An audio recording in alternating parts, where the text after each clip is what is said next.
সকালে দেখি বাবা বাজার থেকে কচুর শাক নিয়ে এসেছে। আর এদিকে ফ্রিজে ইলিশ মাছের দুটো মাথাও পড়েছিল। আগের দিন যে পাতুরিটা বানিয়েছিলাম সেখান থেকে দুটো বেঁচে গেছে। তো ভাবলাম যে ইলিশ মাছের মাথা দিয়ে কচুর শাকটা বানানো যাক আজকে। আর এই রেসিপিটা আমার মায়ের ভীষণ পছন্দ। তোমার প্রথমে কচুর শাকটাকে খুব সুন্দর করে ছাড়িয়ে পরিষ্কার করে দিয়েছে, তারপর আমি এটাকে সেদ্ধ হতে বসিয়ে দিয়েছি। অনেক সময় কচুর শাকে গলা ধরে, সেদ্ধ করে নিলে সেই প্রবলেমটাও চলে যায়। আচ্ছা, যতক্ষণে সেদ্ধ হচ্ছে ততক্ষণে ইলিশ মাছের মাথাগুলোকে আমি একটু ভেজে নিই।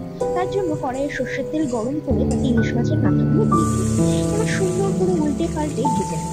কড়া করে ভাজার দরকার নেই, সামান্য লাল হয়ে আসলে মাছগুলোকে অন্য একটা পাত্রে তুলে রাখবো। তারপর ওই তেলের মধ্যে দিয়ে দেবো কালো জিরে ফোড়ন। ফোড়ন থেকে সুন্দর গন্ধ ছাড়লে দিয়ে দেবো সেদ্ধ করা কচুর শাক।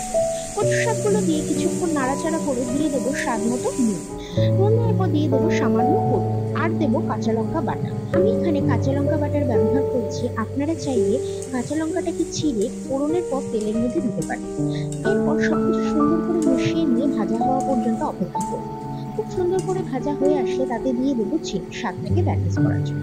এরপর দিয়ে দেবো ভেজে রাখা মাথাগুলো। এরপর সেগুলোকে কচুর শাকের সঙ্গে ভাজা হতে দেবো, যাতে ইলিশ মাছের ফ্লেভারটা কচুর শাকের মধ্যে ঢুকে। এই রান্না করার সময় আমি মাছের মাথাগুলোকে একটু ভেঙে দিয়েছিলাম।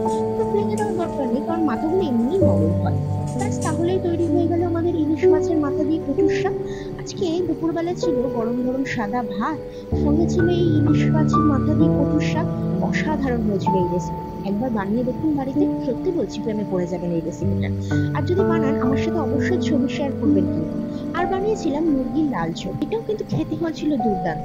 একদম সামান্য মশলা দিয়ে এই রেসিপিটা বানানো যায়।